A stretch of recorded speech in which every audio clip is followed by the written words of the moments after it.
A'udzubillahi minasyaitonirrajim. Bismillahirrahmanirrahim. Assalamualaikum warahmatullahi wabarakatuh. Jumpa kembali di channel Sampul Hitam yang tentunya akan berbagi cerita. Dan untuk cerita kali ini masih akan melanjutkan cerita yang sebelumnya yang berjudul Kisah Tragis Penari Jaipong. Cerita ini ditulis oleh Ocha Maryadi. Dan bagi teman-teman yang penasaran dengan sang penulis, teman-teman bisa langsung cek link yang saya sudah siapkan ada di kolom deskripsi. Oke, tak usah berlama-lama, mari kita simak kelanjutan ceritanya. Selamat mendengarkan. Sementara itu di atas ranjangku, Surti tengah menidurkan Kanaya. Walau Kanaya tak juga memejamkan matanya, tapi Surti dengan sabar terus menemani, mengeluh serta menciumi putriku agar ia segera terlelap. Mata Surti pun terlihat sebam, sepertinya ia baru saja selesai menangis. Sedangkan suaminya Budi terlihat duduk di kursi yang berada di dekat Surya yang tengah termenung. Tatapan Budi terlihat kosong, walau rokok yang ia hisap tak pernah ia lepaskan dari tangannya. Aku rasa Budi pun sama hancur hatinya dengan kepergian Mas Dimas, sahabat sekaligus majikan yang ia sayangi, bahkan ia anggap sebagai saudaranya sendiri. Mereka sangat dekat. Mas Dimas selalu mengajak Budi kemanapun ia pergi, kecuali malam di mana tragedi itu terjadi. Mas Dimas hanya pergi sendiri tanpa Budi bersamanya. "Ibu kapan pulang, Bi? Ibu pergi lama sekali ya, Bi. Tidak tahu apa kalau Kanaya rindu padanya. Kanaya ingin bobo dielus-elus ibu, Bi," ujar Kanaya kepada Surti. "Sabar sayang, ibu pasti pulang. Sekarang Kanaya bubuk dulu, biar ibu senang kalau melihat Kanaya udah bubuk. Kanaya anak pintar kan?" ucap Surti sembari menahan tangisnya. "Tidak, Kanaya tidak mau bobo dulu. Kanaya mau ibu, Bi."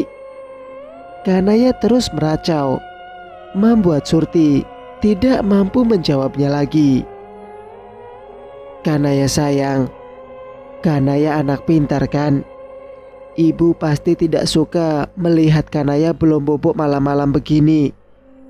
Kanaya bobo ya, biar besok saat ibu kembali Kanaya tidak ngantuk untuk bertemu dengan ibu dan bermain bersamanya. Iya kan sayang?" Budi merasa iba melihat Kanaya serta istrinya yang tak mampu lagi membalas pertanyaan dari Kanaya, memilih mematikan rokoknya dan ia mencoba menenangkan Kanaya. "Benarkah itu Paman? Paman tidak bohong kan? Ibu besok akan kembali?" tanya Kanaya kegirangan. "Iya sayang, makanya Kanaya cepat bobo ya," balas Budi sembari mengelus rambut Kanaya dan duduk di dekatnya. "Bohong, Paman bohong. Ibu tidak mungkin kembali. Aku yakin uah sudah menghabisi ibu. Jadi ibu tidak akan pernah kembali lagi," sambar Surya sembari mendekat ke arah mereka. Mas jangan berkata seperti itu, Mas. Ibu tidak mungkin meninggalkan kita. Ibu tidak mungkin mati. Iya kan, Bi? Paman?" pekik Kanaya dan tangisnya pun pecah. "Ibu sudah mati. Uah yang menghabisi ibu dan juga bapak. Perampok itu bohong. Uah bohong." Surya menangis, meraung sembari terus mengucap kata itu. Budi memeluk serta menenangkan Surya. ia membekap mulut Surya yang terus meracau karena ia sangat takut kalau sampai mendengarnya, apalagi sampai menyakitinya. Hatiku terasa teriris mendengar dan menyaksikan duka yang menyelimuti mereka.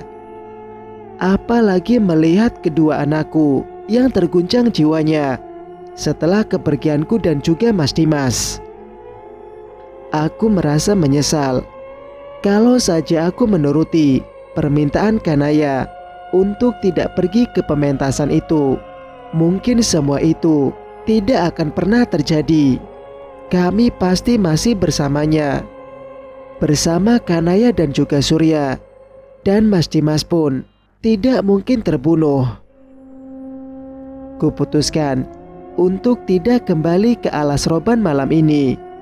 Aku memilih menemani mereka, walaupun aku tidak bisa lagi menyentuh dan memeluk mereka, walau aku sangat menginginkan akan hal itu. Aku menggelayut di atas langit-langit kamarku, seperti kelelawar yang tengah tertidur. Begitulah posisiku saat ini, sembari terus mengawasi kedua anakku yang mulai sedikit tenang dan mulai terlelap kelelahan. Sudut pandang Bayu. Seperti biasa, aku menyiapkan diri untuk segera pergi bekerja di pabrik. Seperti biasa, aku menyiapkan diri untuk segera pergi bekerja di pabrik gula milik keluargaku sendiri. Aku menyiapkan diri untuk segera pergi bekerja di pabrik gula milik keluargaku sendiri. Ya, setelah kepergian adikku Dimas, aku harus menggantikan posisinya untuk berjibaku mengurus perkebunan serta pabrik gula kami.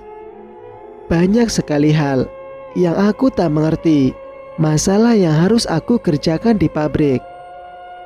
Namun berkat budi ajudannya Dimas, akhirnya sedikit demi sedikit aku dapat memahaminya. Walau kadang kala diri ini merasa sangat stres. Keterpurukan serta rasa penyesalan sangat menyiksa batinku akhir-akhir ini. Namun roda kehidupan harus berputar. Aku harus bangkit dari keterpurukan ini. Tidak ada lagi yang mengurus semua ini kecuali aku. Sedangkan Joko, ia kehilangan akal setelah tragedi itu. Sebelum berangkat ke pabrik, seperti biasa, aku menyiapkan sarapan untuk adikku Joko. Walaupun aku juga mendengarkan omelan istriku yang seakan tak suka melihat aku memperhatikan adikku Joko yang mulai tak waras lagi, yang seakan tak suka melihat aku memperhatikan adikku Joko yang mulai tak waras lagi. Aku tak pernah menggubris ocehan Ranti istriku. Bagiku, adikku adalah segalanya. Apapun kondisinya, aku tak mungkin menyia-nyiakannya. Sudah cukup yang telah kulakukan kepada Dimas. Karena hasutan dari Ranti, dengan tega, aku merusak kebahagiaan mereka. Dan aku sangat menyesalinya. Kuraba saku celanaku, mencari kunci gembok kamar milik Joko. Karena hanya aku yang dapat membuka dan mengunci kamar itu kembali. Sedangkan yang lainnya merasa takut dengan perilaku Joko.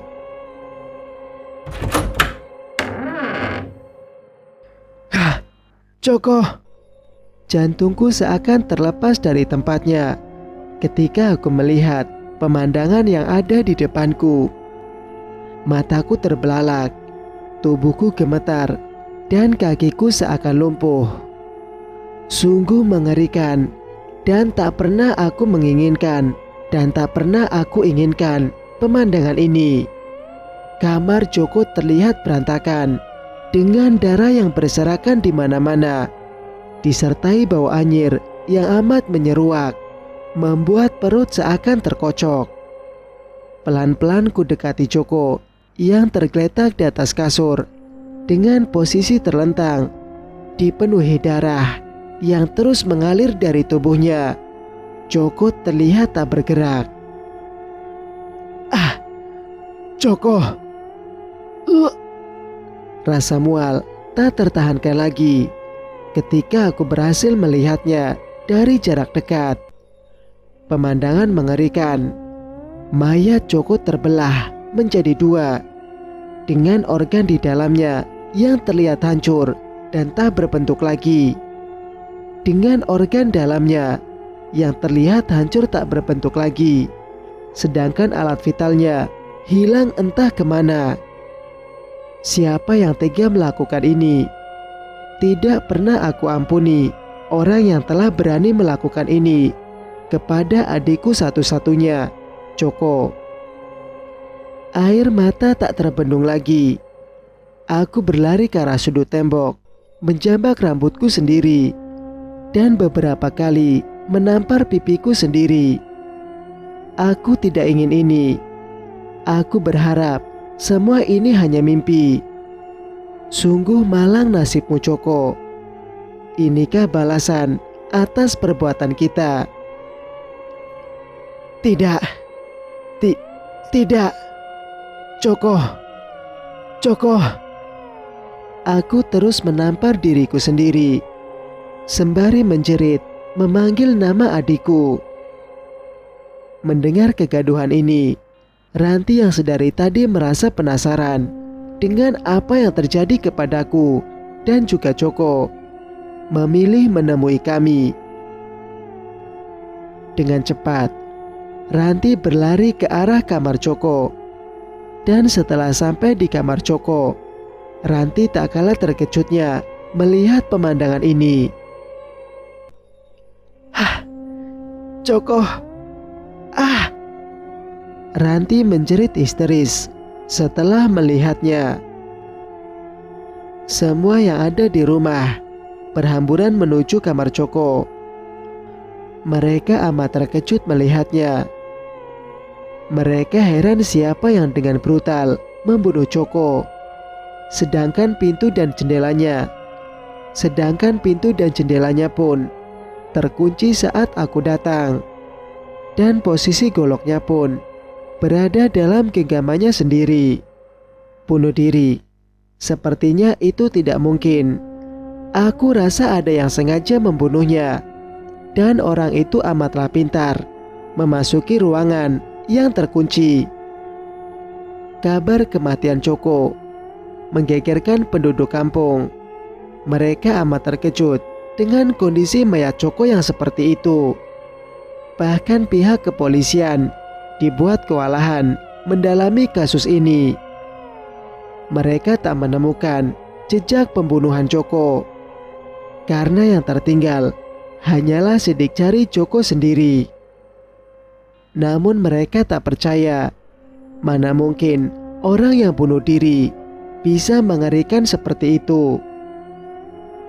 Seperti dihabisi dengan brutal, dan hilangnya alat vital Joko membuat para penduduk menduga ia dihabisi oleh makhluk sejenis lelembut. Entahlah. Singkat cerita, 40 hari berlalu selepas kepergian Joko adikku. Sekarang tidak ada lagi lantunan ayat-ayat suci Al-Quran yang dilantunkan oleh para warga dalam tahlilan mendiang Joko. Yang terasa saat ini hanya kebisuan, sunyi, senyap, kecuali suara lolongan anjing dan burung hantu yang tak henti-hentinya mengiringi malam yang gelap dan pekat di pedesaan kami. Angin malam berhembus begitu kencang, menusuk di setiap sela tubuhku yang terbalut jaket tebal. Tak hentinya kuhisap rokok di tanganku, namun tak juga menghilangkan rasa dingin yang kian menusuk hati. Sesekali terdengar suara tangis Kanaya, putri angkat dari mendiang adikku Dimas. Ia terus merengek, menyebut nama kedua orang tuanya yang ia rindukan. Rasanya seperti belati yang menyayat hati. Suara tangisan Kanaya sangat membuatku tak berdaya. Aku menyesal. Maafkan uamu ini sayang. Ua sungguh menyesal. Seandainya saja Ua tak menuruti hawa nafsu ini, mungkin semua ini tidak akan pernah terjadi. Dengan tega, uamu ini merampas kebahagiaan orang tuamu dengan cara memperkosa, membunuh, serta membuang jasad ibumu yang masih bernapas. Orang seperti apa uamu ini, Kanaya? Padahal ibumu adalah lentera dalam keluarga kami. Ia mampu menerangi dan memberi warna dalam hidup kami. Bahkan ia mampu membuat harum nama orang tua kami, hingga grup cepong kami terkenal hingga ke semua penjuru desa. Penyesalan hanyalah tinggal penyesalan. Aku tak mampu mengembalikan mereka lagi. Keserakahan serta hasutan dari istriku membuatku berubah menjadi manusia iblis. Aku membenci diriku sendiri. Ibu kapan kembali, Bi? Suara itu kembali mengusik hatiku. Oh Tuhan, manusia seperti apa aku? Aku telah membuat anak yatim piatu itu hidup menderita lagi. Bahkan baru saja ia merasakan kebahagiaan, tetapi kebahagiaan itu sekarang lenyap dari genggamannya oleh ulahku. Bodoh, bodoh, manusia terkutuk. Pekiku sembari membenturkan kepalaku sendiri di tiang penyangga teras rumahku. Mengapa kau lakukan ini, Bayu? Kau adalah sumber malapetaka dari rumah tangga adikmu sendiri. Manusia terkutuk kau, Bayu. Teriakku meraung penuh penyesalan. Kau baru menyesali itu, Mas. Tiba-tiba terdengar dari belakangku sebuah suara yang tak asing lagi bagiku. Alangkah terkejutnya aku. Rupanya suara itu berasal dari makhluk yang amat mengerikan yang berada tepat di hadapanku. Ia berdiri dengan posisi tubuh yang terbalik. Wajahnya terlihat hancur dan menyeramkan. Lidahnya menjulur, bercabang, serta berlendir. Setiap tatapan matanya yang tajam melengkapi sisi keseramannya. Siapa kau? Ucapku gugup melihat penampakan di hadapanku. Kau tak mengenaliku, Mas. Jawab makhluk itu dengan lembut. Aku seperti mengenali suara itu. Tapi siapa? Makhluk itu cekikikan sembari melompat-lompat dengan kedua tangannya. Lalu segumpal asap putih mengelilingi tubuhnya, membuat makhluk itu seakan hilang di telan asap tersebut. Dengan tiba-tiba bau busuk, anyir yang menusuk, berubah menjadi bau yang sangat wangi. Sejuk menyeruak, membuatku seperti berada di surga. Lalu terlihat dengan jelas sosok adik iparku yang tak lain adalah adik angkatku sendiri, berdiri dengan cantik, mengenakan kain dan kemben yang sangat bagus, bagai putri dan kerajaan zaman dulu. Rambutnya panjang terurai, dengan dihiasi bunga melati yang amat wangi. Di lehernya tergantung kalung emas yang mengkilap, serta selendang berwarna hijau yang kedua tangannya pegangi. Ia tersenyum simpul kepadaku, membuat bibirnya yang merah merekah terlihat seperti bunga mawar di pagi hari. Sungguh sangat berbeda Sumi yang ada di hadapanku sekarang, membuatku tak mampu lagi untuk berkedip. Kau belum mengenaliku juga, Mas, lirihnya sembari mendekatiku. Sumi, kau, Sumi adikku, ucapku gugup. Iya Mas Bayu, aku Sumi, adik angkat Mas, ucapnya sembari mendekat ke arahku dan meniup lembut telinga kananku, membuat jantungku berdegup kencang. Bukannya kau sudah, ucapku sembari berusaha mengendalikan tubuhku yang bergetar hebat. Sudah apa Mas? Meninggal maksudmu? Tidak, ada seorang yang menolongku Mas. Lalu ia merawat lukaku hingga aku bisa seperti ini, balasnya sembari mendekap tubuhku dan meremas dadaku, membuatku semakin tak berdaya. Benarkah itu? Syukurlah, aku bahagia Sumi. Sekarang temui kedua anakmu.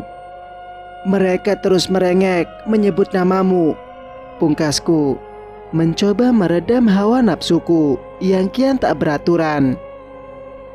Tentu Mas, aku akan menemui mereka. Tapi setelah kita bersenang-senang dulu Mas. Maukah kau ikut bersamaku Mas?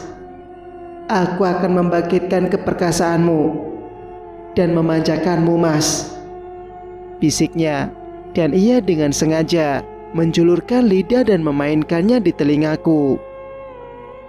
Sebagai laki-laki normal, kelelakianku mulai naik saat dengan sengaja seorang wanita menggodaku. Apalagi wanita itu secantik dan seharum Sumi. Aku langsung mabuk kepayang. Aku kilaku mencoba menolak. Sudahlah, ayo ikut denganku Mas, lirihnya sembari mengalungkan selendang hijau yang beraroma wangi. Dan ia mulai menarikku memasuki alas roban sana. Tak henti-hentinya Sumi tertawa renyah sembari terus menarik tubuhku. Aku yang terkesima melihat kecantikan dan kemolekan tubuhnya hanya bisa pasrah. Aku seperti terhipnotis olehnya. Aku tak berdaya, jantungku tak henti-hentinya bergejolak. Sampai pada akhirnya kami tiba di suatu tempat yang sangat indah. Tempat itu dihiasi bunga-bunga yang berwarna-warni. Di sana terletak sebuah ranjang besi yang berselimut kelambu serta kain berwarna merah muda. Mataku tak berkedip melihat pemandangan yang begitu indah yang ada di depanku saat ini. Beberapa kali aku mencubit dan menampar pipiku sendiri. Aku kira ini hanya mimpi, namun ini memang benar adanya. Sumi mendekat ke arah ranjang itu. Lalu kemudian satu persatu ia meninggalkan kain serta hiasan yang ia kenakan, sehingga tubuhnya yang putih mulus terekspos dengan indahnya tanpa selai benang pun menempel di tubuhnya lagi. Lalu ia merangkak ke atas ranjang, memainkan lidahnya serta jemarinya. Ia memainkan untuk memanggilku dengan napas yang bergemuruh serta keringat yang terus mengalir di pipiku. Aku mulai mendekatinya secara perlahan. Dengan cepat, ia menarik kedua tanganku dan menghempaskan tubuhku ke atas kasur, membuat kelopak bunga mawar yang ada di atasnya berhamburan. Ia membuka pakaianku satu persatu dengan girang. Setelah berhasil membukanya, ia berbaring di sampingku dan menaruh kepalanya di atas tubuhku. Sekarang Mas Dimas sudah tidak ada lagi Mas. Aku tidak ingin kalau sampai aku kesepian. Aku ingin menjadi istri keduamu Mas, lirihnya sembari sesekali mengecup lembut dadaku. Benarkah kau mau menjadi istriku? Tanyaku sembari mencium pucuk kepalanya. Iya Mas, Sudah lama aku menginginkan hal itu. Aku diam-diam mengincarmu, Mas. Kau lebih perkasa daripada Mas Dimas. Aku juga mencintaimu, Sumi. Kau lebih cantik dan molek daripada Ranti. Mas bisa saja. Benar, sayang. Kau mampu membuat jantung ini terasa meledak. Maafkan aku yang telah menyakitimu, sayang. Sudahlah, jangan bahas perihal itu. Sekarang, ayo buktikan keperkasaanmu, Mas. Ayo. Lirih Sumi membuatku tak berdaya lagi. Baik, sayang, akan aku buktikan. Beban yang beberapa jam aku rasakan tadi seakan hilang. Begitu pula semua penyesalanku. Semua itu seakan lenyap setelah kehadiran Sumi.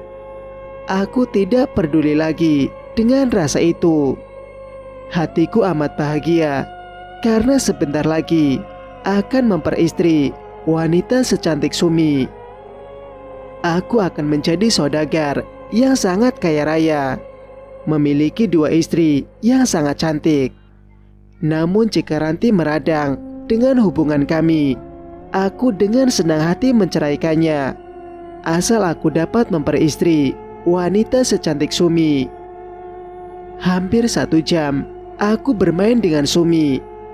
Namun tak sedikit pun Sumi merasa kelelahan. Sumi amatlah berbeda dengan Ranti. Ia terasa seperti seorang gadis yang masih belia. Aku pun tak henti-hentinya menikmati kemolekan serta keharuman tubuhnya. Sampai pada akhirnya aku tak berdaya lagi. Aku melepaskan Sumi dan tumbang begitu saja di sampingnya. Sumi membelai wajahku dengan lembut. Napasku bergemuruh tak beraturan. Hingga pada akhirnya aku mulai memejamkan mata. Kelelahan. Setelah beberapa saat aku memejamkan mata, tiba-tiba saja terasa ngilu dan perih yang teramat sangat di bagian alat vitalku. Seperti ada yang menyayat serta meremas-remasnya. Sakit rasanya. Mataku mau lepas ketika aku mulai membuka mataku. Alat vitalku bengkak membiru, dipenuhi dengan ratusan belatung yang menggeliat. Sembari menahan rasa sakit dan geli, kupandangi sekelilingku. Tempat yang awalnya sangat indah, sekarang berubah menjadi gelap, dikelilingi pohon-pohon besar yang menyeramkan. Sedangkan ranjang berkasur empuk yang aku tiduri kini berubah menjadi batu besar, dipenuhi semak belukar. Kemana Sumi dan keindahan itu? Cerita pun bersambung. Bagaimana menurut pendapat kalian? Jika kalian suka dengan ceritanya, jangan lupa untuk like, komen, dan subscribe channel ini agar bisa mendengarkan cerita-cerita berikutnya. Wassalamualaikum warahmatullahi wabarakatuh.